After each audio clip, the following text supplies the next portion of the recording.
Welcome to reInvent 2025. Thank you for joining us for our session, and this is the first session that you have, so thank you for coming in, and appreciate you giving us, starting your day with us. This is NET208 AWS Networking Fundamentals, Connect, Secure, and Scale. My name is Rohit Aswani. I'm a Principal Networking Solutions Architect within Worldwide Public Sector at AWS, and I'm excited to be joined by my colleague. Hey folks, my name's Dave DeRico. I'm a Networking Specialist Technical Account Manager, which is a mouthful, but I'm part of our enterprise support team here at AWS. Thanks, Dave. So the agenda for today's session is, we will start with global infrastructure, then we'll dive into the fundamentals of Amazon Virtual Private Cloud. Once we understand those fundamentals, we will go into the different connectivity options. We'll cover internet connectivity, hybrid connectivity, application networking, your remote access connectivity. Then we'll dive into the DNS piece of it, followed by how you can do traffic inspection with various types of firewalls on AWS, followed by how you can monitor and monitor your network along with the observability. Before we begin, this is a 200 level session designed to give you basic building blocks of the networking on AWS cloud. And we expect that you have some familiarity with fundamental constructs such as CIDR notation, DNS, IP routing, and so on and so forth. You can take some pictures along the way, but we will be posting these slides on the AWS event page, so you will have access to that slides later on as well. With that, let's start with a view of the AWS global infrastructure. AWS global infrastructure includes 38 regions. We have 43 local zones, and we have over 146 direct connect points of presence. And all of this in global infrastructure is connected with the AWS backbone that we have built. It is the most secure, reliable backbone network that we have built.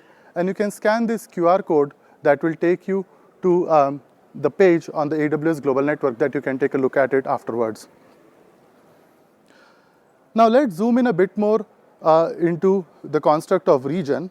So AWS has the construct of region, which is a physical location around the world where we cluster these data centers. And all of these data centers are interconnected with each other with high speed, high bandwidth throughput and low latency links. We encrypt traffic when it leaves our secured facilities. And a cluster of these data centers is what we call it as like an availability zone. So here you can see there are 3 availability zones that I'm showing. And all of these availability zones are also connected with high bandwidth, low latency links. And we also encrypt traffic when it leaves these availability zones. Now, having talked about region and availability zones, you then create what we call it as like Amazon Virtual Private Cloud, which is a logically isolated part of your network that you get to define similar to your data center. Now, within this region, you have availability zones, and availability zones have data centers, and within these data center, we have different racks, and your EC2 instances lives on one of these racks here. Now, with this understanding of global infrastructure, let's start to understand the IPv4 and IPv6 addressing options that we have on AWS. But before we do that, let's define how AWS thinks about public and private IP addressing on AWS. The way we define this is in terms of advertisement. So AWS considers public IP addresses as those advertised on the internet, whereas private IP addresses are the ones that are not and cannot be advertised on the internet from AWS. Now, with this definition, there are different options that you can think about it. On the left-hand side, we have IPv4 and IPv6, and at the top, you have public and private IP addresses. So let's start with public IPv4. So you can get a public IPv4 address space directly from Amazon, or you can bring your own, and you can follow the bring your own IP process to advertise that from the AWS. You can also get a contiguous IP block as well from AWS. That's also possible. In case of private IPv4, this is something that you must be already familiar with. This is RFC 1918 range, which is 10/16, 172.31/16, so on and so forth. We also have the carrier grade NAT that you can use for your private IPv4 addresses. And you can also choose to use a public IPv4 address space, and you can assign it to the VPC. However, we will treat that as private in this case. In case of public IPv6, these are global unicast addresses that you can use, and you can get these either from Amazon or you can bring your own. And in case of private IPv6, these are similar to your RFC 1918 range because these are not advertised on the internet, and you have the option of using unique local addresses. You can also use a public IPA space as well for your VPC CIDR, and you can also use private IPv6 GUA space for your VPC CIDR as well. So far, we have talked about IPv4 and IPv6, and we will be showing IPv6 throughout the session.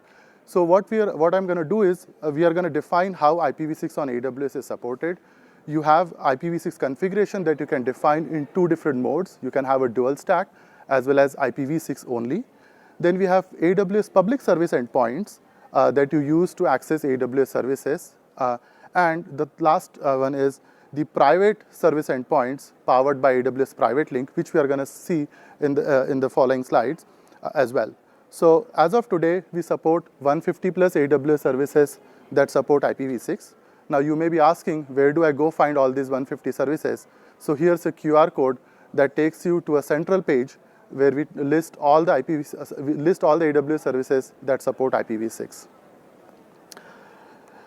Okay, now let's dive into the fundamentals of Amazon VPC. So now you want to build your first VPC. We talked about a region, and region has availability zones. Here I'm showing 2 availability zones. Your VPC is a regional construct, and you define a CIDR range for your VPC. Here I'm choosing a 10/16, and an IPv6 CIDR range for your VPC. And when you do that, this makes your VPC as your dual stack VPC. But now you might be thinking, this is single VPC, single region. What if I'm operating in multiple accounts and multiple regions? How do I do this at scale? To do that, you can use Amazon VPC IP Address Manager that allows you to automate IP address assignments. You can plan and track your IP addresses on AWS. We'll start with an example of private IPv4. So we talked about the IP addressing options on AWS, which is public and private for both V4 and V6. So we'll take an example of private IPv4. So when you integrate with Amazon VPC IP Address Manager, also known as VPC IPAM, we define 2 scopes, a private and a public scope. A scope is nothing but like a container. Within a private scope, you then, since it's a private IPv4, you define this into the private scope. You create a top-level pool. Here I'm showing a /12 as an example. And then I'm operating in 3 regions, for example, and each region has a /14.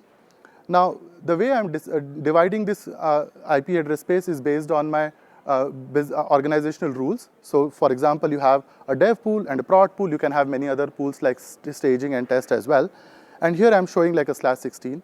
And if you're operating across multiple accounts and multiple regions, you can integrate with AWS organizations.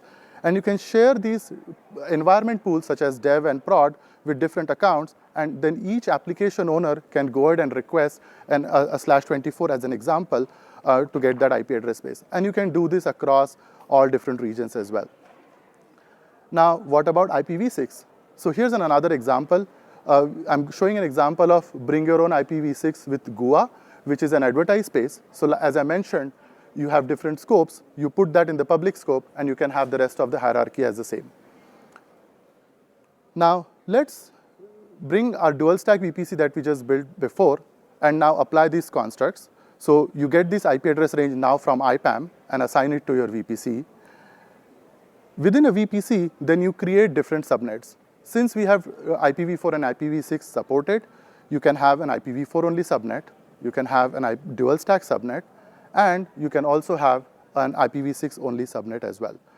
Now, for IPv4, we support creating a subnet size of /28 to /16.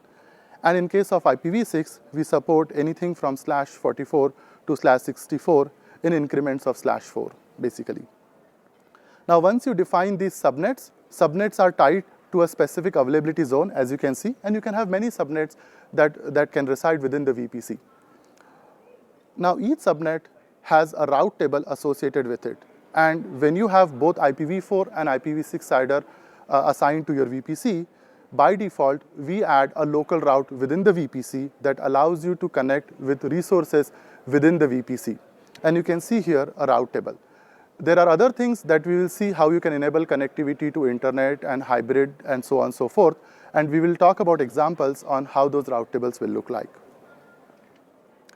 Now, once you define that, you can then create and launch your resources such as Amazon EC2 instances, your RDS, load balancers, and so on and so forth.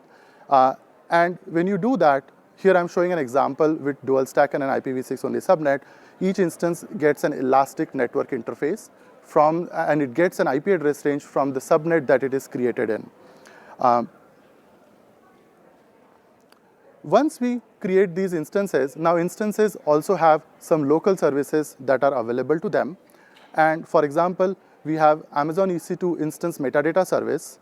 We also have Amazon time sync service and a Route 53 resolver service. These are services that are available to your instances locally. And you can use, for example, Amazon EC2 instance metadata service to get the user data and so on and so forth. Keep in mind here, we have both IPv4 and IPv6 endpoints that are supported for these services. And for IPv6, you can access this using a Nitro-based instance types. Now let's look at the Amazon VPC DNS. So every VPC comes with a purpose-built DNS resolver, which we have at the VPC CIDR +2 range. And we also have the IPv6 address space that I just talked about. And we will see these examples about VPC DNS when Dave talks about in the further part of this session. Now let's talk about the fundamental security that you get on AWS. We'll start with Network Access Control List. We also call it as like NACL. Network Access Control Lists are stateless in nature, and you define these at the subnet level. And when you define this at the subnet level, you can do both allow or deny rules. And based on how you define your rules, your traffic will be either allowed or denied. And the second option here is to use security groups. Security groups are stateful in nature, which is basically like a firewall that you can apply at the ENI, Elastic Network Interface, or at an EC2 instance level. And you can control access. It can only have allow rules. And by default with security groups, you can, if the traffic is allowed, if you have an egress rule that allows traffic to access a database, for example, by default, the inbound traffic is automatically allowed as well. Now, we are talking about IPv6 only subnets, but we are living in a world where we have both IPv4 and IPv6. So how do we ensure backwards compatibility in that case? So here I have an IPv6 only subnet, and I have an instance within that. If that instance makes a query to an IPv4 only domain, it goes to the Amazon VPC DNS server that every VPC gets. That performs a recursive lookup to Route 53, and it gets a response back with an IPv4 address space. Now you have an instance that is IPv6 only, but the IP address it's getting is IPv4. How does the backward translation happen here? To do that, we support DNS64. It is a setting that you can enable on the IPv6 only subnet.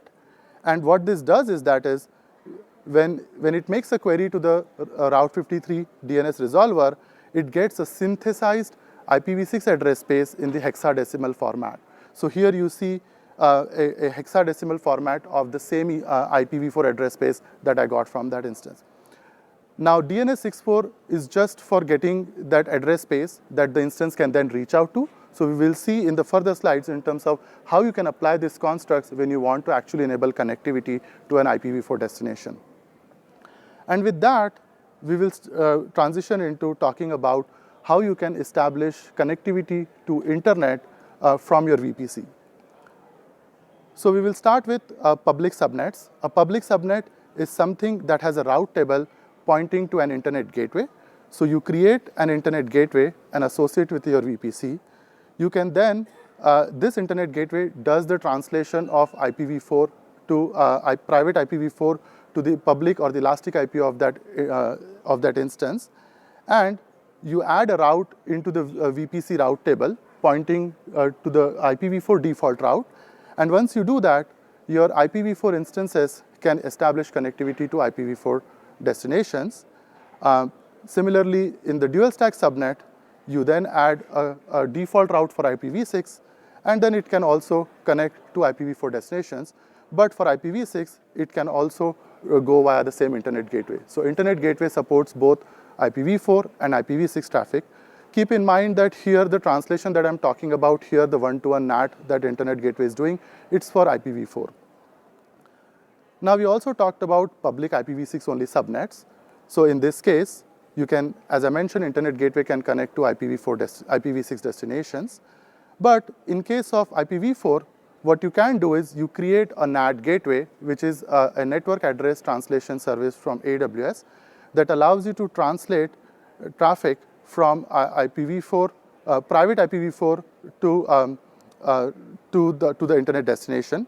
And here you can enable DNS64 since it's an IPv6 only address space. And what you do here is you specify the 64FF9B, which is a well-known prefix pointing to the NAT gateway. When NAT gateway sees this traffic coming from this well-known prefix, it knows that it needs to translate from 6 to 4 automatically. And this is something that can be done on your existing NAT gateways. You do not have to create any new NAT gateways to do that. And keep in mind, here I talked about a zonal NAT gateway, but a couple of weeks ago, we also launched a regional NAT gateway as well that you can use for these purposes. What about private subnets now? In case of private subnets, we know that you have to create a public NAT gateway that can then route via internet gateway to go to the IPv4 destinations. Same thing works from another dual stack subnet on IPv4. But for IPv6, you can use what we call it as like an egress-only internet gateway that allows you to connect and initiate outbound connectivity from your VPC to the IPv6 destinations. Similarly, for private IPv6 only subnets, you define an egress-only internet gateway to talk to IPv6 destinations. And again, you can use the well-known prefix via NAT gateway to talk to IPv4 destinations, and that can give you that backwards compatibility with 6 to 4. Now, so far we talked about having internet access, but you may have a requirement where you want to block that internet connectivity. And you can block that using what we call it as Amazon VPC block public access. It comes in two different modes, a bidirectional and an ingress-only mode. In bidirectional, we block both internet ingress and egress. And in ingress only, we can block only ingress. But you can apply this at AWS account organizations or at an OU level. But if you want to also create exclusions, you can do that as well for your egress inspection as well. We talked about Amazon VPC so far, and this Amazon VPC is tied to an AWS account, but you have different subnets within that. And what you can do is you can share your subnets that are part of the same VPC with different accounts using Resource Access Manager. And those shared subnets can then allow the participants to create resources within that. This is helpful if you want to conserve your IPv4 address space, and you have separation of duties between the networking and security teams to do that. You can still control access between different subnets using security groups, network ACLs that we talked about, or by putting a firewall in between them, which Dave is going to talk about later on. Now, we talked about connectivity to the internet. What about connectivity to AWS services? So you can use gateway endpoints to access AWS services such as S3 and DynamoDB. And what it does is you create a gateway endpoint, and we support both dual stack, IPv4 only and IPv6 only as well. What it does is it automatically adds a prefix list for that service within your VPC route table. And you can do that for both IPv4 and IPv6 now. And this allows connectivity from your EC2 instances to S3 and DynamoDB over AWS backbone. It is private and secure. You do not have to create any other gateways to establish that connectivity. What about other AWS services? We also have interface VPC endpoint for AWS services. And what you can do here is you create what we call it as like an interface endpoint, also known as like private link endpoint, which creates an elastic network interface within the VPC, and we support both IPv4 and IPv6 and dual stack. And the instances then send traffic to these AWS services privately and securely to AWS services, and you can access these services. And we support over 170 plus services here. Let's talk about VPC to VPC connectivity. The simplest way to connect to VPCs in a region is to use Amazon VPC peering. Here you can see you have two VPCs that are non-overlapping. We create and update the VPC route table pointing to the peering connection ID of the other VPC, and the instances can communicate with each other. Now, is this traffic encrypted? To do that, we just introduced VPC encryption controls. This is a new capability that you can use to audit and enforce encryption in transit for all of your traffic within the VPC and across the VPC in a single region. And what you can do that is, it comes in two modes, a monitor and an enforce mode. In monitor mode, you can monitor your traffic within the VPC and look at resources that are not encrypting traffic. And you can use VPC flow logs, which Dave will talk about. And in the enforce mode, you can enforce which services and resources encrypt traffic. And you can also create exclusions if you want to internet destinations and some other destinations as well. So how does this work with VPC encrypt controls? You create and enforce encryption on your VPCs that then you can encrypt the traffic between the two Nitro-supported instances over that VPC peering connection. You also have VPC peering that supports across regions as well, and everything works the same. But what if you want to have VPCs that want to scale more than what VPC peering supports, and you want to have transitive routing as well? You can do that with Transit Gateway. Transit Gateway is a layer 3 routing virtual router service that allows you to connect multiple VPCs, and you can define your VPC route tables and point to the Transit Gateway as the next hop for both V4 and V6 traffic. You can have transit gateways in one region or in another region, in the same region, and you can peer them together, or they can be in different regions, and you can peer them. But in this case, we only support static routing. And in case of static routing, which means that if you add another region or a VPC, then you have to statically add routes across all your network, and that can become cumbersome.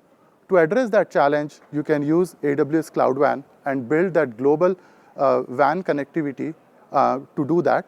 Here I'm showing a 3-region deployment where you can manage this network using a JSON policy document, and you can show your 3 regions. And what it does is that it creates a transit gateway managed by AWS, and we support dynamic routing across this network.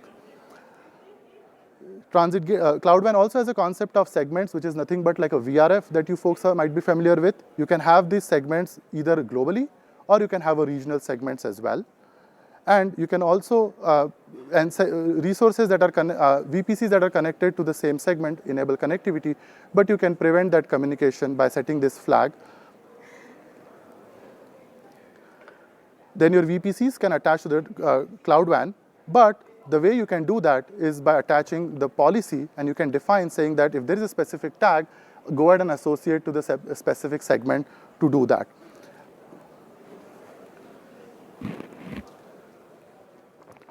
How do you share routes? You can do segment route sharing, and again, this is also controlled through the policy as well. Now let's talk about hybrid connectivity. The first option is to use AWS Direct Connect, which is a private dedicated connection from your corporate data center to AWS bypassing the internet. The way it supports is that you connect to one of our AWS Direct Connect locations. You can either have a dedicated connection or a hosted connection. It comes in different speeds. And at this location, you have an AWS router, and you may either have your own router, or you can work with a partner that has their own router and create a cross connect between them and extend connectivity to your corporate network through that partner network. That's your physical connection. Now, what about the logical connection? You create a logical connectivity using virtual interfaces. You can create a public WIF to access public services. And when you do that, we set up a eBGP, which supports both V4 and V6. And we advertise all AWS prefixes back to your on-premises. You can also connect to a VPC using a construct called as Direct Connect Gateway and a virtual private gateway. The Direct Connect Gateway is a global construct which is highly available, highly redundant, and it allows you connectivity to multiple VPCs in different regions as well. And in this case, Direct Connect Gateway has a construct called as allowed prefixes, where all the VPCs that are connected through the direct connect gateway via virtual private gateway, we advertise those prefixes back to your on-premises. What about transit gateway? You can create a transit WIF connecting to the direct connect gateway, which then connects to the transit gateway. And then on the direct connect gateway, you specify what we call it as like allowed prefixes. These are all the prefixes of your VPCs that you advertise, that you want to advertise back to your on-premises network. What about Cloud WAN? Cloud WAN also supports with a transit WIF and connect with direct connect gateway there. Now let's talk about site-to-site VPN. Site-to-site VPN connection allows you to create a IPsec encrypted tunnels from your corporate data center to AWS. On the AWS side, you can terminate this VPN connection on a virtual private gateway. And when you do that, we create 2 tunnels. Each tunnel is 1.25 gigs, and only one tunnel is active at any given point of time. We do not support ECMP in this case, and we support both static and dynamic routing. What if you want to connect to multiple VPCs now? You can terminate that VPN connection on the transit gateway instead. And with transit gateway, you get additional benefits such as you can have an IPv6 also supported. We just recently announced larger bandwidth tunnels where you can have now up to 5 gigabits of bandwidth on each tunnel, and you can also do ECMP. Same thing works for AWS Cloud WAN as well, where you can have multiple VPN connections that are supported, and you can do ECMP in this phase and the other features that I just talked about. What if you now want to integrate your SD-WAN appliances? Here you have VPCs connected to either transit gateway or Cloud WAN, and you have corporate data center. You can deploy these SD-WAN appliances within the VPC with the VPC attachment as the underlay, and on top of it, you create a GRE tunnel and exchange BGP prefixes from these SD-WAN appliances with either transit gateway or Cloud WAN, and you can further extend connectivity to your corporate data center with either virtual private gateway or internet. What if you don't want to have those tunnels to manage and you want to get the full bandwidth? You can do that on Cloud WAN, where you don't have to manage those tunnels, and you can get the tunnel-less connect with Cloud WAN. All right, let's talk about elastic load balancing now. The first option in elastic load balancing is application load balancer. This is a layer 7 load balancer that allows you to load balance incoming traffic on HTTP and HTTPS to your applications. Here on the application load balancer, you can see we support advanced request routing. You can do cool things such as like path-based routing, host-based routing, query string, and so on and so forth. And we recently announced a couple of months ago a header modification where you can modify these headers before it gets sent to the targets. And the application load balancer can then load balance traffic across these instances, and you can use different types of load balancing algorithms that we support here. The second option is to use network load balancer. And with network load balancer, the beauty is it supports static IP addressing, which means that you can use these static IP addresses to either allow list your specific firewalls or specific clients that you want to do that. And we support both TCP, UDP, and TLS, and we recently announced support for QUIC protocol as well on network load balancer. Once the load balancer receives that traffic, it can load balance traffic across your targets, and we support both V4 and V6 targets. And here, the target group, we recently announced where you can do weighted targets on your with network load balancer as well. And with that, I will hand over to Dave. All right, thanks, Rohit. All right, now so far we've been focusing on layer 3 connectivity between our VPCs, but there's another way we can think about connecting our applications together, and that's with application networking. So application networking is a little bit different if you're not super familiar with it. Essentially, we focus on connectivity between resources and applications instead of networks.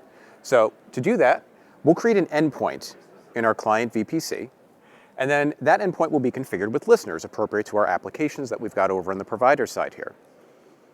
Now, those applications are going to appear native to that local VPC. So, for example, when my client here does a DNS lookup, they're going to get an IP address for that endpoint local to that VPC. And there's 2 services we'll talk about that can provide this kind of connectivity, AWS Private Link and Amazon VPC Lattice. Now, regardless of which one of these we use, this will allow us to use identity-based access controls alongside network controls, things like route tables, network ACLs, stuff that Rohit was talking about earlier. And this brings us into a position where we can start to talk about zero trust as well. Now, I'm not going to read the whole definition of zero trust there, but essentially it's this idea where we use identity-based controls alongside network controls to improve our security posture. Now, I mentioned there's two services. Let's start with Private Link. Now, with Private Link, we can access AWS services. Rohit mentioned that earlier, but we can also access custom-defined services, whether that's for our own internal consumption or maybe we're sharing those out with a third party. So to do that, we'll need a network load balancer to start. And then we'll define target groups based off of the different types you see here. And these can support different listener types, TCP or UDP, with a call out that if you're going to do UDP, it does need to have an IPv6 target. And then we'll use a VPC interface endpoint to access that service from the client side. And these clients can be IPv4, they can be IPv6, or they can be dual stack as well. And that allows us also to not only communicate across different types, but also have those endpoints be in different, v4, v6 as well. Now, from consideration here, you'll notice that I've deliberately highlighted these overlapping IPv4 CIDRs. So if you're in a situation where you have overlapping IPv4 CIDRs, Private Link allows you to still have that connectivity between them. Now, these clients and services can be in different regions, and they can also be in different accounts. Now, from a security perspective, the first thing that you should know about Private Link is that this is unidirectional connectivity. Providers cannot initiate connections to client resources. So as a consumer or as a client, I can connect to those resources through Private Link, but the provider cannot initiate a connection back to me. They can only respond to traffic that I've started. Additionally, from the provider side, I've got some additional controls. First, I can define service permissions, which basically are IAM policy saying which principals can access my service. And I can also then, when someone tries to connect to my service, allow or block access to that service when they try to create that endpoint. Now, from a DNS perspective, Private Link is going to create a endpoint-specific DNS hostname for each service that we have. So it'll look something like what you have on the screen. And when our client goes to resolve that, again, they'll get an IP address local to that VPC using that long custom DNS name. But what if you don't want to use that? Well, in that case, you could also specify a custom DNS name for your endpoint service. So in this case, I'm going to use app1.example.com. I need to validate that I actually own app1.example.com before I can use that. But once I do that validation process, I can then use that. And when my clients go to look up app1.example.com, that'll now resolve to those Private Link IP addresses within the VPC. All of that requires having a network load balancer, though. And you might have some resources like these that don't require a network load balancer. And if that's the case, that's where you could use VPC resources. Now, this is slightly newer. We launched these last year at reInvent. And these provide that same kind of secure, private, unidirectional connectivity without needing a network load balancer. So instead, we'll have a construct called a resource gateway. And with this resource gateway, we can then define what are called resource configurations for each type of resource that we want to use. And the supported types are up there on the screen. We support FQDNs, IP addresses, and you can also specify resources by ARN, and we support RDS on that today. Once I do that, I'll create a resource endpoint in my client VPC, and I will be able to access those resources that way. Now, a couple call-outs here, because this differs a little bit from Private Link. First, these are regional constructs. You're not going to do these across region today. You can, however, share them across accounts using Resource Access Manager to create that resource configuration, share it with other accounts. And each resource, just like with Private Link, is going to have its own unique endpoint with a unique DNS name. That's going to look, again, something like that on the screen here. And just like with Private Link, if you don't want to use that, you can create a custom domain name for these resources as well. We just announced support for that fairly recently. So if I want to use resource1.example.com here, I can now use that from my client side, and that'll resolve to my endpoint. Now, one other call out here. So we've got a bunch of resources.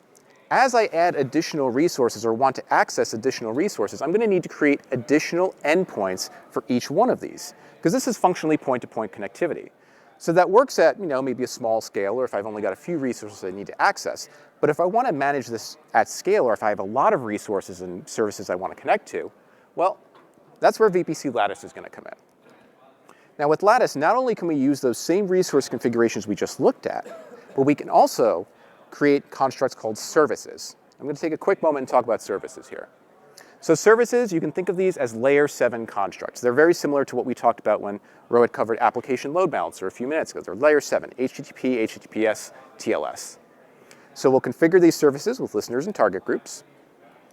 And then we'll take those services and we'll associate them with a construct called a service network. And that service network makes those services accessible from clients. And I'll talk about how that works in a moment.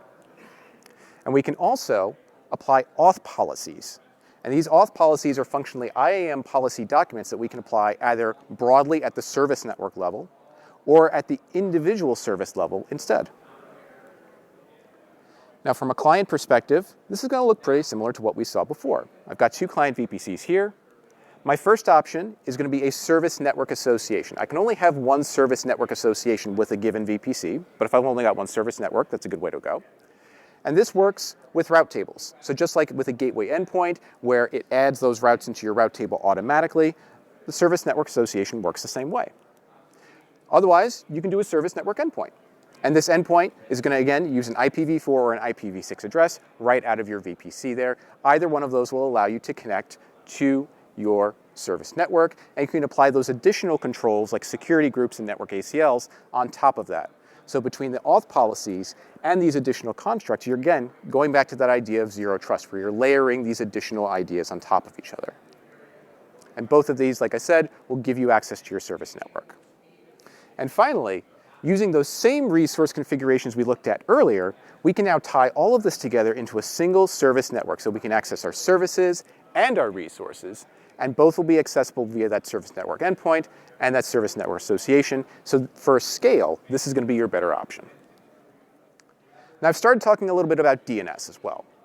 And earlier, Rohit explained how the Route 53 resolver works within a VPC. You've got that .2 address and that v6 address. Using the Route 53 resolver is going to give us access to some additional capabilities. First one being resolver DNS firewall. Now with DNS firewall, we can create either block lists, so domains that we explicitly want to block, or we can create allow lists, where we take the opposite approach and say we only want to allow DNS resolution to these domains, taking that walled garden type of approach. So we'll define those, we'll define any actions we want to take on that. We can define if we only want these rules to apply to specific types like A records, quad A records, etc. And we'll associate all of these rules to our VPC. And then we can optionally use some additional controls to prevent against things like DNS tunneling and domain generation algorithms. We can then start to use resolver query logging separately or in conjunction with this as well. And like the name implies, well, this is just going to log your DNS queries that go to that Route 53 resolver in the VPC. So it'll include source, destination, any responses, but it'll also give you any information about rule actions or any effects that were taken as a result of your firewall rule groups. So you take that, apply it to your VPC, and this can be super useful not only for just understanding what DNS traffic you have, but also if you're trying to troubleshoot any kind of like firewall rules that you may have created that maybe you're having some unintended consequences. I'm going to put those aside for a moment. What if you want private DNS, like you might have in your data center today? For that, we have this idea of a private hosted zone. So I'll create a zone here, in this case for app1.example.com, and I'll define records within that zone. I'll then take that zone and I can associate it with a VPC. Now, as the name private hosted zone implies, this is a private hosted zone. If it is not associated with that VPC, nothing in that zone will be resolvable. So in this case, when I've got my instance, I'm going to query foo.app1.example.com. Because of that association, I can successfully resolve that. I can also associate multiple private hosted zones to a single VPC. I can also take those same private hosted zones and associate them with multiple VPCs. So that'll give me a multi-VPC view of my DNS. Now what about our data center? We don't want our poor data center to feel left out of all the DNS fun, right? So for that, what we can do is we're going to take these private hosted zones, we'll associate them with our VPC, and then we're going to create what's called an inbound resolver endpoint. And that endpoint, when we configure, will allow us to resolve those private hosted zones from our data center. So to do that, we'll create a forwarder in our on-premises DNS server, And as long as we have some kind of private connectivity paths, so like direct connect or site-to-site VPN, like we talked about earlier, we'll then be able to resolve those. And we can optionally choose to encrypt that with DNS over HTTPS as well. So from a flow perspective, we've got our DNS server. It's got our forwarder. That server receives a query for foo.app1.example.com, and then that will now go to our inbound resolver endpoint so we can resolve those private hosted zones. Now what about the opposite direction? Well, we had an inbound endpoint, now we've got an outbound endpoint. The same idea here. Before, we had a forwarder in our on-premises server. Now, we're going to create forwarding rules instead. And these forwarding rules will point to our on-premises data center, in this case for corp.example.com. We'll take those forwarding rules. We could also choose to delegate if we want, and we'll associate them with our VPC. Once we do that, we can again optionally choose to encrypt those queries. So from a flow perspective, it'll look something like this. We'll query, in this case, for bar.corp.example.com. We'll see that we have that forwarding rule associated with our VPC. And then that'll send it to the outbound resolver endpoint and then to our DNS server on-premises for resolution. There's a lot of associations here. There's a lot of constructs here. There's a lot of resources. How do we manage all of this at scale, especially if you're operating in a large environment where you've got a lot of VPCs?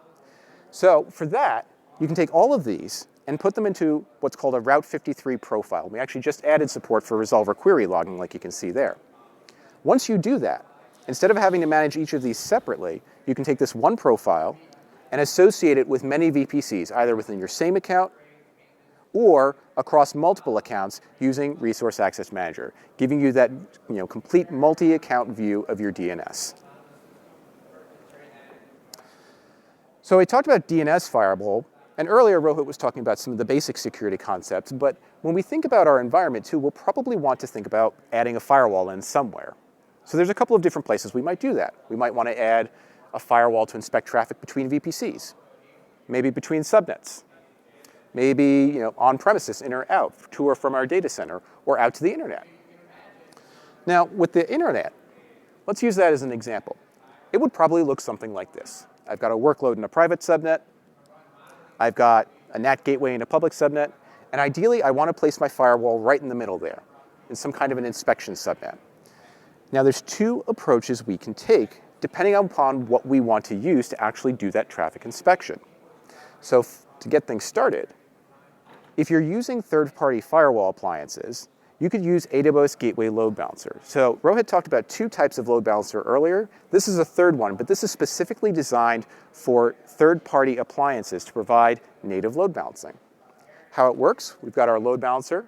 We'll take our firewalls and we'll create them and define them as targets for this gateway load balancer. And then we'll use an endpoint powered by Private Link, a gateway load balancer endpoint, and this will give us bump-in-the-wire traffic inspection. It's transparent to the source, it's transparent to the target. We're using route tables to steer traffic to that endpoint, to the gateway load balancer. Load balancers will do what load balancers do best. They'll send it to the targets. If that's allowed, that traffic will return to the gateway load balancer, back to the endpoint, and then route out to the internet. Now, the consideration here is that even though we're using native load balancing capabilities, we still have to manage these firewall appliances themselves. If we don't want to do that, instead we could use AWS Network Firewall. And with Network Firewall, this is a fully managed native firewall service that gives us the same basic capabilities where we can allow and block traffic, we could do logging, things like that, but it gives us all of these additional capabilities as well, including some recently launched features like managed rules from AWS partners and a managed proxy, which is currently in preview. Architecturally, this is going to look exactly the same way. Instead of a gateway load balancer endpoint, we have a firewall endpoint. We'll route our traffic to the firewall endpoint, which will pass it to our firewall service. That traffic is allowed through. It'll return to that endpoint and then go out to the internet. Now, the key takeaway here, regardless of which one you use, is that both gateway load balancer and the appliances and network firewall will support the same inspection architectures. What do I mean by inspection architectures here? Well, here's an example using that one we were looking at. That's an example of a distributed model where we have an endpoint in the VPC that's doing the actual inspection right there. And we could do that for on-premises in or out if we're connecting directly to a VPC. And we could also use that for traffic between subnets. But we didn't really talk about how to do traffic inspection between VPCs yet. So for that, we're going to need a different type of model, and this is going to be a centralized inspection model. And this is going to use either AWS Transit Gateway or AWS Cloud WAN. And once we start to think about centralizing our inspection, well, we can centralize our on-premises inspection, as well as centralizing our internet ingress or our internet egress as well. Let me show you what I mean. So, taking Transit Gateway as an example. I've got some VPCs connected to my Transit Gateway. I can choose one of two approaches with Transit Gateway. Either can create a dedicated inspection VPC that has the firewall endpoint in it, and if I do that, I do want to configure appliance mode to make sure my traffic is symmetrical. Or, with Transit Gateway, you have the ability to create an AWS Network Firewall native attachment, and that will basically remove the need for you to create that inspection VPC. I'm going to use the Network Firewall attachment for this, but you could do the same thing here. With the inspection VPC, functionally, from the VPC's perspective, you route traffic to the Transit Gateway. The Transit Gateway passes it to the Network Firewall attachment. The Network Firewall attachment returns it to the Transit Gateway if it's been inspected and allowed through, and then routed back to the destination VPC. For on-premises, again, assuming we've got some kind of private connectivity here, the flow is going to look very similar. Instead of sending it back to a destination VPC now, we're going to send it to our on-premises data center. From the VPC's perspective, it still has that route to the Transit Gateway, and the Transit Gateway handles that routing for us. Now, internet egress is a little bit different. This is my personal opinion here. You could go through the Network Firewall attachment and then go through a centralized egress VPC. I think it's a little easier to do this.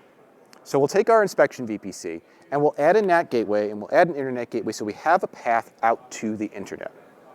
Once we do that, now our VPCs can send traffic to the Transit Gateway like they did before. But instead of having to go through the Transit Gateway twice, we inspect and we egress in the same VPC.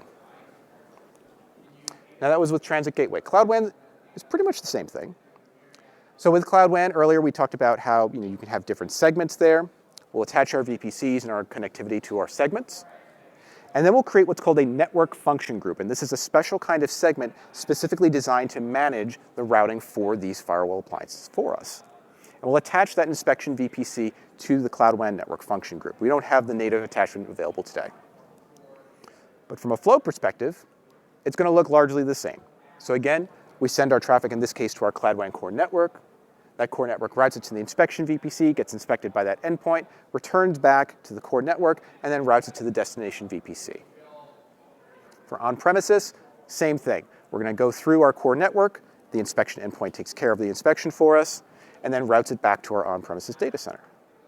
And then finally, for internet egress, same concept applies. We're going to use that same inspection VPC where we're inspecting and we're egressing all in the same VPC. So the takeaway here is whether you are using AWS Cloud WAN or Transit Gateway, whether you use third-party appliances, whether you use AWS Network Firewall, these concepts will apply the same, giving you that flexibility that you want for this kind of inspection.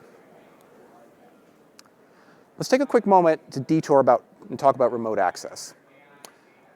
Earlier, we talked about this idea of accessing networks versus applications and resources. And the same concept applies here when we talk about remote access. So for network access, you could use AWS Client VPN. This is a fully managed remote VPN solution. It'll automatically scale up or down based on how much you use it, how many users are connecting.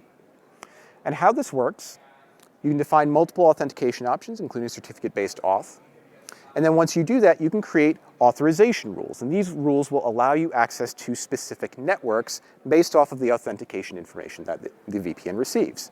You'll notice here, in this case, I'm connecting, this engineering group can connect to this particular CIDR block. Once I do that, I can configure other things like connection logging, client route enforcement to prevent route leaks. And then from the target side, a couple of things here. First, my clients can be v4, v6, or dual stack, and my targets can be v4, v6, or dual stack. And in addition to accessing resources in that one VPC, I can also connect to resources in that same VPC or outside of that VPC, again, as long as I've got some kind of a routable path to those. Now, what if I don't want access to networks, but I want that different approach, where it's more that application networking-based approach? Well, for that, I could use verified access. And with verified access, again, similar to what we saw with VPC Lattice, we're providing access to applications and resources without requiring a full VPN connection. And we can add additional group and app level policies on top of that as well. This will support HTTP and HTTPS applications and TCP resources. Again, very similar to what we saw with Lattice earlier. Now, for the first one, HTTP, HTTPS applications, we'll configure verified access with trust providers. And these trust providers will include not only identity information, but we can also use device information. So is my laptop up to date? Do I have all of the right security patches? Things like that. Do I have any software that shouldn't be on there? I can configure all of that. And then based off of that information from those trust providers, I can now craft policies. And I can do these policies per group, or I can do them per application or per endpoint. Configure access logging, and because these are layer 7 constructs, I can also choose to optionally integrate AWS Web Application Firewall as well. From a target perspective, I can connect to Elastic Network Interfaces attached to an EC2 instance, or load balancers. And these do need to be private load balancers. And then once I do that, I can define those per app policies as well. So remember, thinking back to what we saw with Lattice, the same concepts apply here. Broad at the group level, and more granular at the individual application level. And that will allow me to provide that connectivity, and those policies will then be used by verified access to provide that continuous authentication in real time. TCP resources are going to be pretty much the same thing. Only in this case, instead of using HTTP, HTTPS, we're connecting to services via TCP, SSH, RDP, things like that. My targets will be the same. I can apply resource policies on those as well. But I've got now the ability to connect to 2 additional resource types. One is going to be an RDS database, which I could connect to directly, or a network CIDR. And a network CIDR is going to be super useful if I have auto-scaling resources that are very ephemeral. They scale up, they scale down. I don't want to have to manage connectivity to all of those. Verified access will make it so I don't have to manage that. I can just connect into each one of those as they appear and disappear. It'll take care of that for me automatically. Ultimately, I can use the same construct to access both of these, whether it's HTTP, HTTPS, or TCP resources. Okay, now we've covered quite a bit here. How do we have an understanding of this? How do we reason about all of this, these network constructs? Well, the first is, and Rohit mentioned this earlier, so I wanted to make sure we came back to it first, is flow logs. Now, flow logs, you can apply them at a VPC, at a subnet within a VPC, or in a network interface, as well as on a transit gateway. And this will give you flow level visibility, essentially metadata about your flows. This is not a packet capture. This is metadata about those specific flows. So include things like source and destination, port protocol, bytes, and then any actions taken as a result of network ACLs and security groups. And then all of that will get emitted into our logging destinations, Amazon CloudWatch Logs, S3, or Data Firehose. We've also, sticking with Transit Gateway, we can register our Transit Gateways in Network Manager, or if we're using AWS Cloud WAN, we can use Network Manager to get some additional metrics and events from these 2 services. And this will include things like topology changes, so as we add or remove attachments, routing updates as routes are added or removed, and for SD-WAN and VPN, any status updates, so if they go up or down. All of those will get emitted into the same logging destinations as flow logs. Network Manager also is going to give us visibility into infrastructure performance. And these are metrics that we at AWS publish that give you insight into network latency and performance between regions, between availability zones within a region, or within an availability zone. So think back to that graphic we saw earlier, where an availability zone consists of multiple data centers. This gives you that visibility. Now, these metrics will be available in the console, but you can also publish them to a CloudWatch subscription and then action off of those accordingly. Now, speaking of CloudWatch, CloudWatch has a number of tools that we can use here.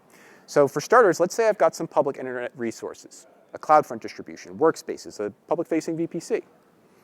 I've got users who are accessing that. I want to understand what's impacting their connectivity to those resources. For that, I could use Amazon CloudWatch Internet Monitor, and this is going to give me internet performance and availability metrics by ISP and location. So functionally, it'll give me something like this, a map of the internet weather that would be affecting connectivity to my applications. Now that's for the internet. What about hybrid connectivity to my data center? So for that, we can use Network Synthetic Monitor. And this will give us metrics like a round trip time and packet loss for either site-to-site VPN or direct connect. So in this example here, I'm using direct connect. I'll set up probes in these VPCs, in this source subnet. And as part of that configuration, I'll specify the type of probe that I want. I can do TCP or ICMP, and I can also specify the port and packet size for TCP. And then I can specify an IPv4 or an IPv6 destination on premises. And this will give me that round trip time and packet loss. And for direct connect, this will also include a network health indicator metric, which is a probabilistic value, and that will give you some insight as to whether that network degradation is within AWS or external to AWS.